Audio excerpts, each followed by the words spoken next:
Welcome back to commerce educator channel. तो finally guys, आज हम basic aggregate of national income जो कि चैप्टर नंबर 2 क्लास 12 का है, उसको आज हम कवर करने वाले हैं। तो जैसा कि हमने पहले वीडियो में certain form of the income को कवर कर लिया है, तो अगर आपने उस वीडियो को अब तक नहीं देखा है तो हमारे डिस्क्रिप्शन में जाइए, उसका लिंक है, उसको वहां से देख लीजिए। इसके बाद सेकंड चैप्टर आइए हम स्टार्ट करते हैं, basic aggregate of national income. तो कुछ पेटी कर लिए राइट, क्योंकि ये बहुत ही लॉजिकल कंसेप्ट है, थोड़ा सा समझना पड़ेगा क्योंकि ये हर जगह आने वाला है, हमारे फॉर्मूले में भी, क्वेश्चंस में भी, या फिर थ्योरेटिकल कोई क्वेश्चन पूछे उसमें भी। तो मैंने देखा जाए तो कुछ पॉइंट्स ऐसे हैं जैसे कि नेशनल इनकम क्या होता है, डोमेस्टिक इनकम क्या होता है, इसके बाद फिर ग्रॉस क्या होता है, नेट क्या होता है, फैक्टरी कॉस्ट क्या होता है, मार्केट प्राइस क्या होता है। तो सारे कॉन्सेप्ट हैं जो कि स्टेप बाय स्टेप हम करके सारी चीजों को देखते चलेंगे। तो पहले देखते हैं डोमेस्टिक टेरिटरी क्या होती है। डोमेस्टिक टेरिटरी को एक तरह से सेकंड भाषा में भी कहा जाता है इकोनॉमिक टेरिटरी। इसको एक इकोनॉमिक टेरिटरी भी कहा जाता है। मींस क्या होता है, ये एक जियोग्राफिकल बाउंड्री एरिया में आता है। मींस जैसे कि मान लीजिए कि एक कंपनी है, तो एक कंपनी XYZ कोई भी लिमिटेड मान लीजिए, तो उस कंपनी का ब्रांच एक है जो क्या है, आउट ऑफ द इंडिया भी है। मींस जैसे चाइना में भी, मतलब कहीं भी उसका है, तो मतलब कि इंडिया का कोई भी एक ब्रांच जो कि आउट ऑफ द कंट्री है, तो वो भी एक क्या है, वो डोमेस्टिक है। मतलब कि उसका मतलब जो भी वहां पे पैसा है तो उसको कौन ले रहा है, भारत में ले रहा है, क्योंकि मतलब उस पर प्रशासन किसका चलेगा, उसको कौन मैनेज करेगा, इंडिया करेगा, क्योंकि कंपनी कहाँ की, इंडिया की है। इसलिए वो क्या है, वो डोमेस्टिक टेरिटरी में आएगा। मींस कि वो अपने भारत देश का डोमेस्टिक है, मतलब भले से वो कहीं और का है, लेकिन है किसका, भारत का ही ना। तो इसलिए वो कहते हैं कि वो क्या होता है, जियोग्राफिकल टेरिटरी के अंदर आना चाहिए, जो कि एडमिनिस्ट्रेट किया जाए किसके द्वारा, अपने गवर्नमेंट के द्वारा। ठीक, तो वो होता है डोमेस्टिक टेरिटरी। डोमेस्टिक टेरिटरी जो सिंगल भाषा में कहा तो किसके अंदर आता है, जियोग्राफिकल बाउंड्री के अंदर आता है। ठीक, जिसको गवर्न कौन करता है, गवर्न करता है या फिर ऑन करता है या फिर एडमिनिस्ट्रेट कौन करता है,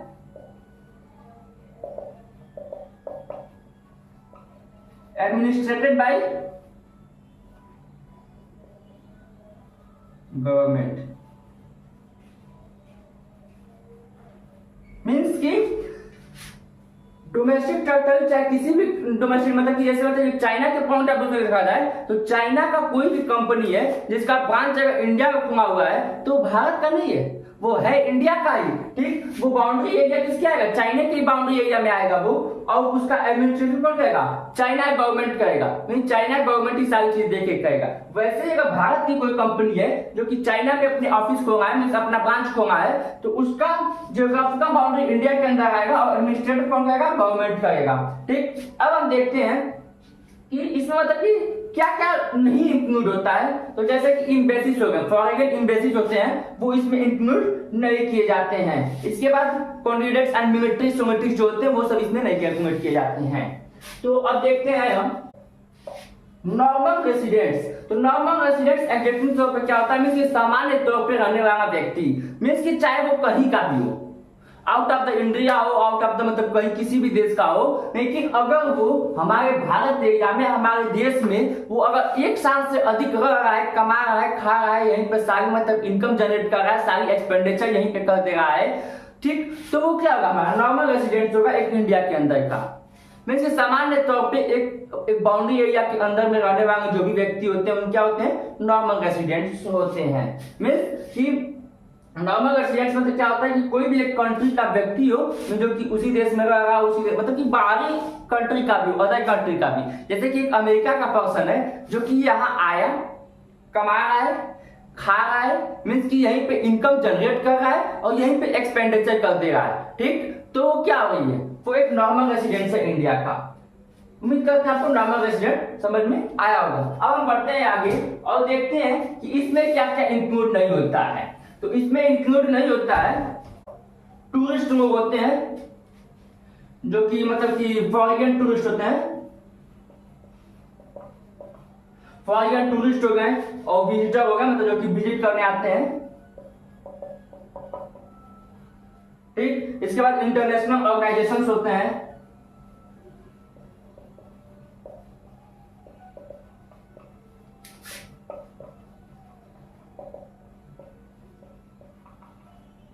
इंटरनेशनल ऑर्गेनाइजेशन हो गया, फॉरेन स्टाफ हो गए।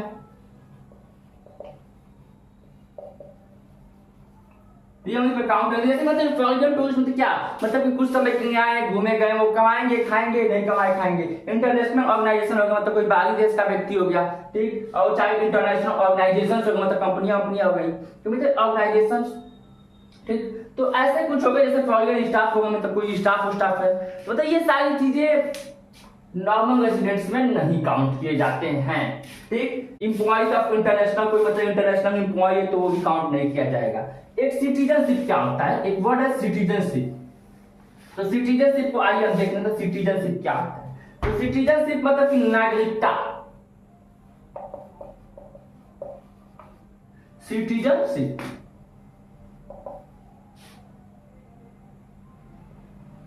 इसको हम हिंदी में कहते हैं नागरिकता, मतलब कि सिटीजनशिप किसी भी देश का हमको कैसे मिलता है।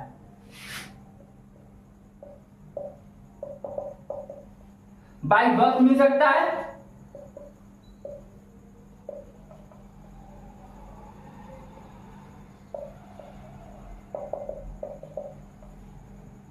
या फिर कोई सम लीगल प्रोविजन में से कोई कानूनी तौर तरीके से मतलब हो सकता है, ठीक। तो मतलब कि सिटीजनशिप कैसे मिलता है, तो मतलब कि या तो फिर वो जन्म हो या तो फिर वो एक साल से अधिक कमा रहा हो, खा रहा हो, तो सारी अपने मतलब जो भी मतलब अपना एक्टिविटी कर रहा है वो यहीं पे कर रहा है, तो वो सारे हो गए लीगल प्रोविजन में। वही सब आते हैं जैसे कि मतलब कि वो अपना क्या कर लिया, यही कमा रहा है, यही खा रहा है 6 महीने से अधिक, मीन्स कि वो जैसे मतलब अमेरिका का एक नियम है कि वो कोई भी बंदा है तो मतलब जो अमेरिका में जा रहा है तो 6 महीने से अधिक रहेगा वहां पे, और कोई भी बंदी से शादी कर लिया वहां पे तो वहां का सिटीजनशिप उसको मिल जाता है आसानी से।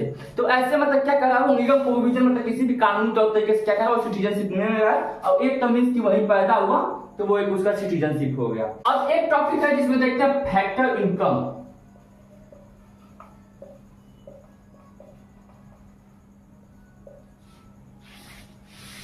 मैंने आपसे बोला है कि आप डिस्क्रिप्शन में जाइए और एक सर्कुलर फॉर्म ऑफ इनकम मेरा एक चैप्टर मैंने पढ़ाया हुआ है पिछले वीडियो में, उसको आप एक बार देखिए, फिर इसको देखिए।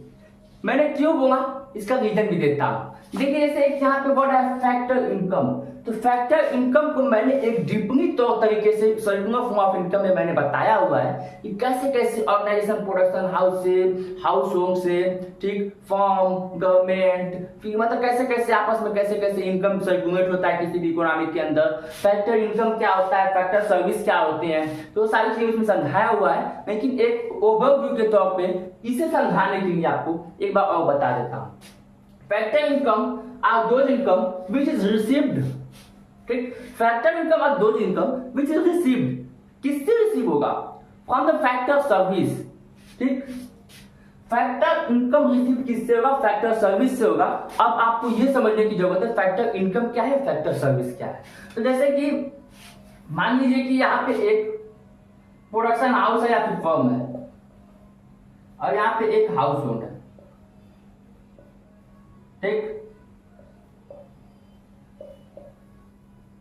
अब मान लीजिए हाउस होल्ड में किसी एक एम्प्लॉय को मुझे समय हो गया, तो मुझे भूख लगी है, खाना खाना है, तो मैं क्या करूंगा, मुझे पहले कमाऊंगा, पहले इनकम जनरेट करूंगा। इनकम जनरेट कहां से करूंगा, मैं एक फर्म में गया और बोला मुझे काम दे दीजिए, मुझे काम दे दीजिए कुछ करने को। इसने क्या किया, काम दे दिया, तो इसके बदले में फर्म इनको क्या देगा, पैसा देगा, ठीक।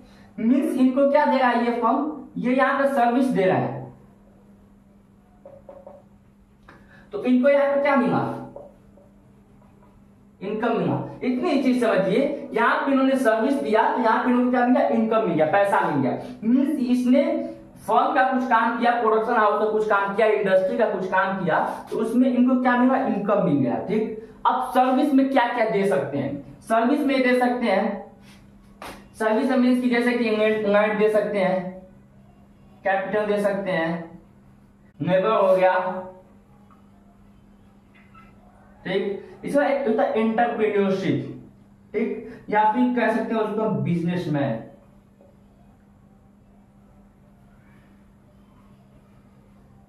ठीक। तो मीन्स कि जैसे कि एक व्यक्ति है जिसके पास जमीन जाते हैं, तो वो कह रहा है कि हाउस ओन फर्म को कि आप मेरी जमीन ले लीजिए, वहां पे आप एक इंडस्ट्री बना लीजिए, प्रोडक्शन हाउस बना लीजिए, फर्म बना लीजिए, जहां आप प्रोडक्शन कीजिए, ठीक, और उसके बदले में मुझे क्या दीजिएगा। मीन जैसे कि अगर आप कहीं बाहर जाते हो तो आप उसके बदले में मतलब जैसे आपके पास घर नहीं होता है रहने को, तो आप क्या करते हो, रेंट पर लेते हो, भाड़े पर लेते हो। तो ये जमीन दे रहा है तो उसके बदले में उसको क्या मिलेगा, भाड़ा मिलेगा, रेंट मिलेगा, ठीक। इसके बाद मान लीजिए कि इनके पास पैसा ज्यादा है, इन्होंने बोला मैं आपको पैसा दे रहा हूं, तो जब आप किसी भी बैंक को पैसा देते हो तो बैंक उसके बदले में आप क्या देता है, इंटरेस्ट देता है। तो आप किसी को पैसा दोगे तो कुछ मोटिव से दोगे, ठीक। तो मीन्स कि आपको क्या चाहिए, प्रॉफिट होना चाहिए। मैं आपको पैसा दूंगा तो क्यों दूंगा, what is reason behind it, क्या उसके पीछे का रीजन है। रीजन ये है कि कुछ हमको देंगे, या देंगे क्या, इंटरेस्ट देंगे, ठीक।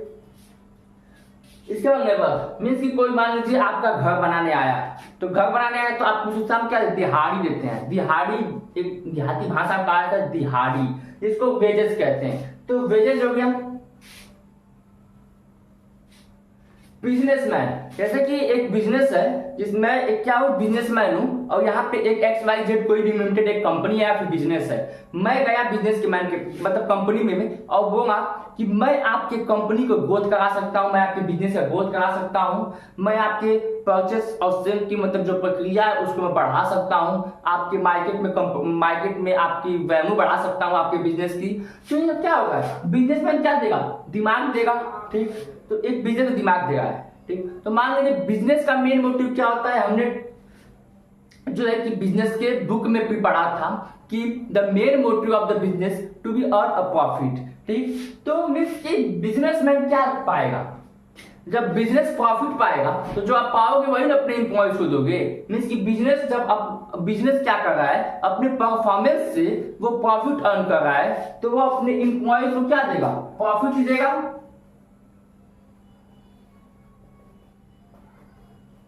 तो कितना कठिन था।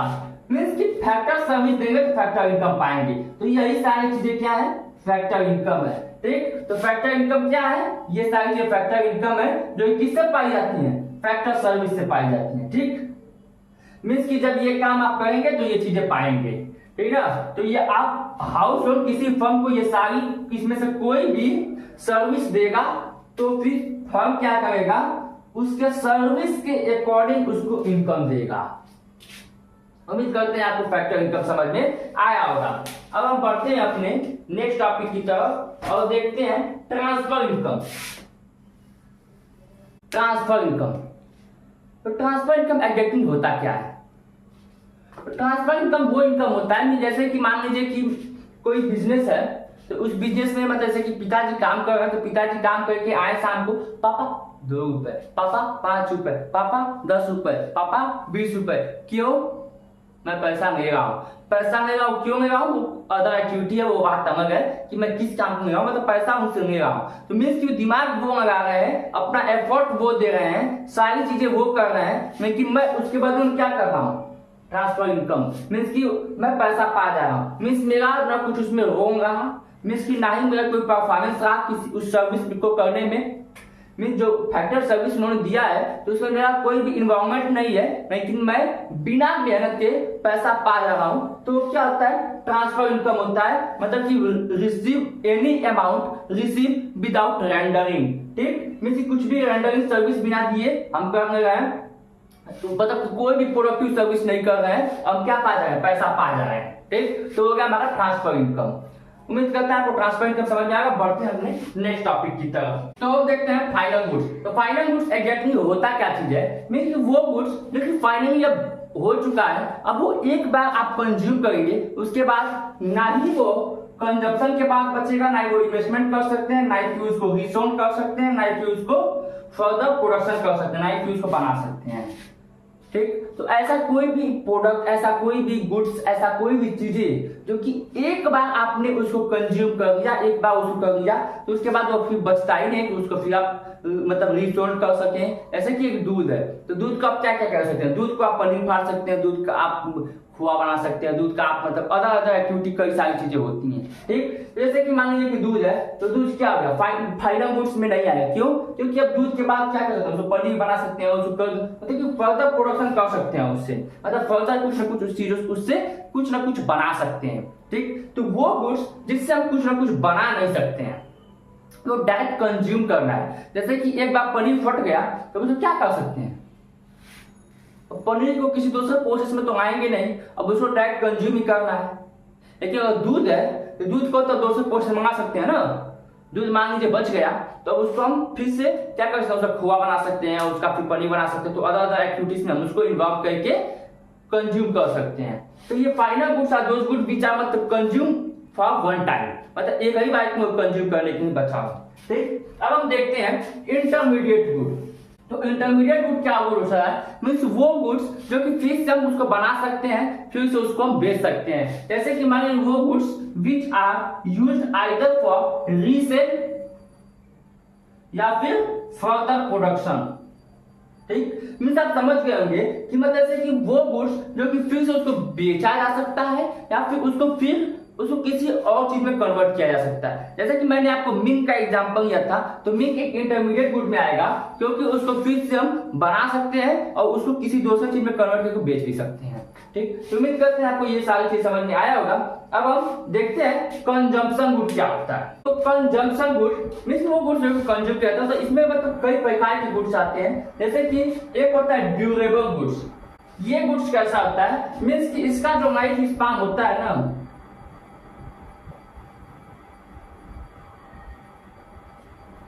वो लार्ज होता है।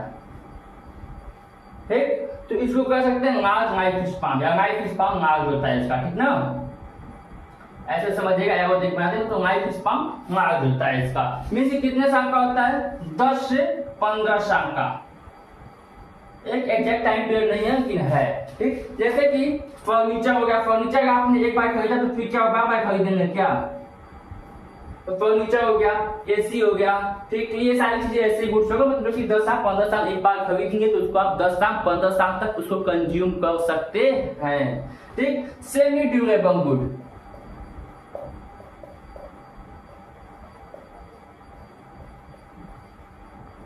तो सेमी ड्यूरेबल गुड्स क्या होते हैं, मतलब शॉर्टर लाइफ स्पान।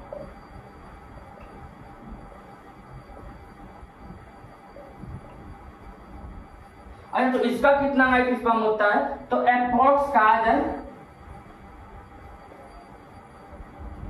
1 ईयर तक। ठीक, जैसे कि कपड़ा हो गया, वॉच हो गया, इसका पेन हो गया, तो ये सारी चीजें क्या होती हैं, ये सारी चीजें मतलब 1 साल अप्रॉक्स चल जाती हैं। ठीक, इसके बाद नॉन ड्यूरेबल गुड्स। ठीक,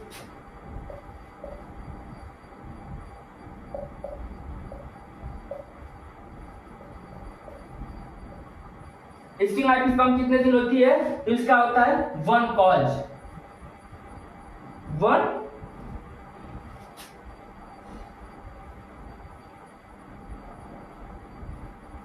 ऑफ एक्शन। ठीक, एग्जाम्पल ले सकते हैं, ऑयल हो गया, घी हो गया, इसके बाद और बटर हो गया। मीन जैसे कि जो कि एक बार कंज्यूम करने तो फिर कंज्यूम करने के लिए बचे ना। ठीक, इसके बाद सर्विस गुड क्या होता है,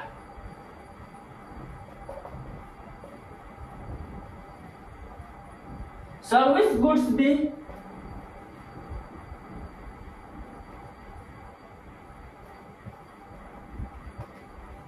सर्विस गुड भी 1 कोर्स ऑफ एक्शन ही होता है। बस चीजें ये होती है कि इसमें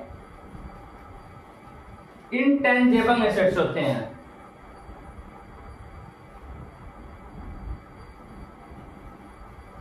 ठीक, मीन्स कि एक बार रिपीट कर देते हैं। ड्यूरेबल गुड्स होते हैं जो कि 10 से 15 साल का क्या होता है, लाइफ स्पैन होता है। फर्नीचर हो गया, एसी हो गया, जो कि मतलब एक बार हमने खरीद लिया तो 10 से 15 साल तक उसको यूज कर सकते हैं। सेमी ड्यूरेबल गुड्स क्या होते हैं जिसका लाइफ स्पैन शॉर्टर होता है, अप्रॉक्स 1 ईयर, जैसे कि कपड़ा हो गया, घड़ी हो गया, पेन हो गया। नॉन ड्यूरेबल गुड्स क्या होते हैं जो कि one course of action mean की एक ही बार यूज करें फिर खत्म हो जाए, जैसे कि तेल हो गया, घी हो गया, बटर हो गया।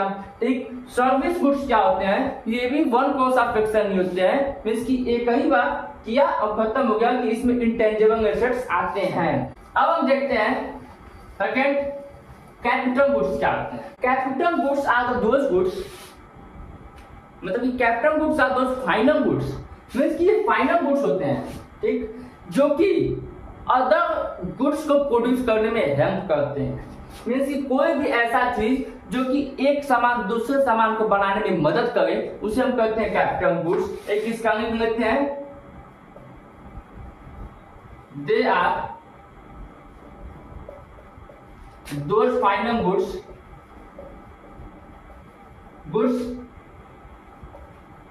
which help in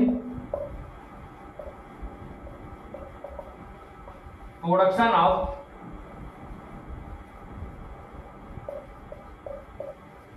another goods, जैसे कि लाइक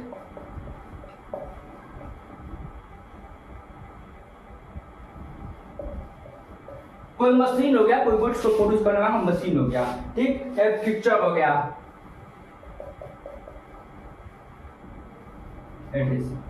ठीक, कोई फिक्सचर हो गया, फिर या तो फिर मतलब कि कोई मशीन हो गया जो क्या कर रहा है, दूसरे गुड्स को बनाने में मदद कर रहा है, तो वो होता है हमारा कैपिटल गुड्स। ठीक। अब हम बढ़ते हैं आगे, और तो फाइनली गाइस इसी के साथ हमारा ये लेक्चर होता है समाप्त। अब हम मिलेंगे सेकेंड लेक्चर में, जिसमें कि हम आगे के कवर करेंगे फार्मूलाज को। इस फार्मूला में देखेंगे कि नेट क्या होता है, ग्रॉस क्या होता है, फैक्टर इनकम, इसके बाद फिर नेशनल इनकम, मतलब नेशनल इनकम देखेंगे, फैक्टर इनकम और मार्केट कॉस्ट, फैक्टर कॉस्ट, और इसके बाद एक जनरली बचा है, फिर नेट फैक्टर इनकम फॉर्म में गॉड बचा है, इसके बाद इनडायरेक्ट टैक्स क्या होता है, तो सारी चीजें हम देखेंगे नेक्स्ट पार्ट में। ठीक, तब तक के लिए बने रहिए कॉमर्स एजुकेटर के साथ, और अगर आप चैनल पे नए हैं तो सब्सक्राइब करना न भूलें, और अगर आप पुराने हैं तो बेल आइकन को प्रेस करके एक लाइक कर दीजिएगा, जिससे कि आपका अटेंडेंस बना रहे। तो मिलते हैं हम नेक्स्ट वीडियो में, तब तक के लिए बने रहिए कॉमर्स एजुकेटर के साथ।